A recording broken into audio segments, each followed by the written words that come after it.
The hardest of coaching's core tools to master is the question asking. Your questions will function as signposts for the attention, pointing the coachee towards a particular area of life and asking them for their thoughts about it. They'll mostly be open questions. Closed questions ask for a particular kind of reply, but open questions invite people to say anything relevant that comes to mind. They provide a springboard for thought. By giving a coachee a lot of scope as to what they might say, an open question gives them a lot of scope as to what they might think. There's a spectrum of openness. At the fully closed end of the spectrum, there are only two possible answers, such as a yes or a no.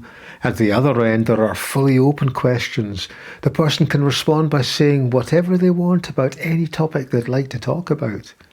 In the middle are semi-open questions that ask about something specific, but leave the person free to follow the momentum of the thoughts that come to them.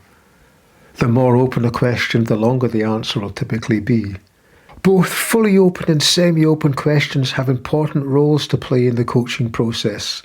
At the start of any piece of coaching, you should ask fully open questions, for you want the coachee to talk about whatever's on their mind.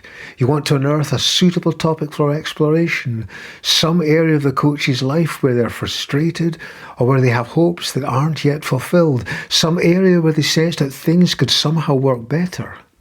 Once you've settled on a topic for exploration and passed into the session's Act 2, it becomes semi-open questions that you need.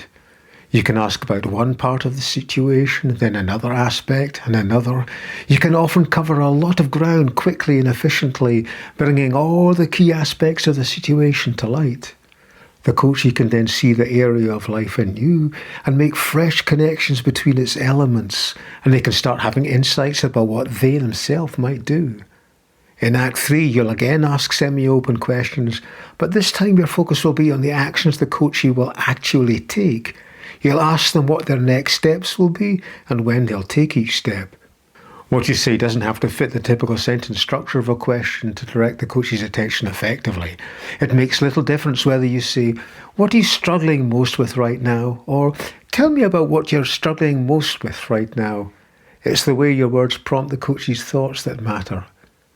As you pay attention to the coachee's replies, you'll learn about the landscape of their challenges. This will help you find good questions as the session unfolds. Everything you know about the coachee's challenges can help, as can your background knowledge of how the world works.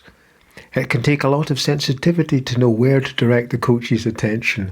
Every session is different, but your goodwill and your curiosity will help you find questions that work during particular moments with particular coachees, questions that help the coachee explore the possible and that will propel them along insight-enriched courses of action when the session is over.